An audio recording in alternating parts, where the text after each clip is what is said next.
નમસ્કાર દર્શક મિત્રો, શિનોર સમાચારમાં હું મેઘા અગ્રવાલ આપનું હાર્દિક સ્વાગત કરું છું। આપ જોઈ રહ્યા છો શિનોર સમાચાર। શિનોર ખાતે વસાવા સમાજનો ત્રીજો સમૂહ લગ્નોત્સવ યોજાયો હતો, જેમાં 21 યુગલોએ પ્રભુતામાં પગલાં પડ્યા। શિનોર મુકામે આજે ગોપાલ કોટન જૂના વિશાળ મેદાનમાં વસાવા સમાજનો ત્રીજો સમૂહ લગ્નોત્સવ યોજાયો હતો, જેમાં 21 યુગલોએ પ્રભુતામાં પગલાં પાડ્યા।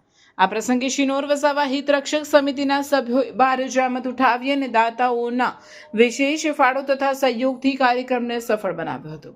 સમારોહમાં ઉપસ્થિત સાધુ સંતો અને સમાજના આગેવાનો દ્વારા નવ દંપતીઓને આશીર્વચન આપવામાં આવ્યા હતા।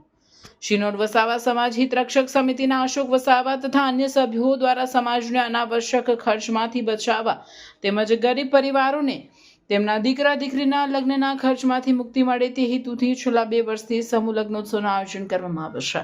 દર વર્ષની જેમ આ વર્ષે પણ ગામના આગેવાન સચિન પટેલ જમવાની વ્યવસ્થા, મંડપ તથા તેમના જીનનું વિશાળ મેદાન ઉપલબ્ધ કરાવી મહત્વપૂર્ણ સહયોગ આપ્યો હતો।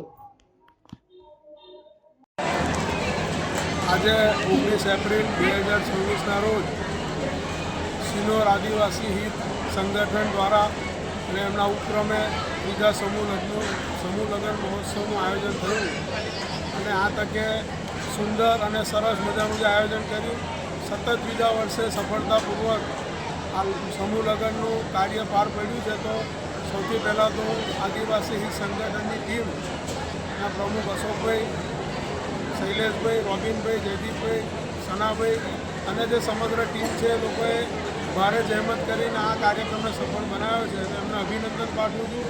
અને આજે જ્યારે આદિવાસી સમાજના 21 નવયુગલો પ્રભુતામાં પગલાં પાડ્યા છે તો હું એમને શુભેચ્છા પાઠવું છું લગ્ન જીવનની અને પ્રભુને પ્રાર્થના કરું છું કે એમને સારું આયુષ્ય આપે, સુખ શાંતિ પ્રદાન કરે।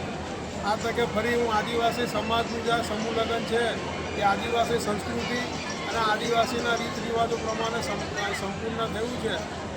આ સમૂહ લગ્ન કરવાથી સાદગી, સમાનતા અને સહકારની જે ભાવના આદિવાસી સમાજમાં પ્રજ્વલિત થઈ છે, આ તકે હું સર્વેને અભિનંદન પાઠવું છું।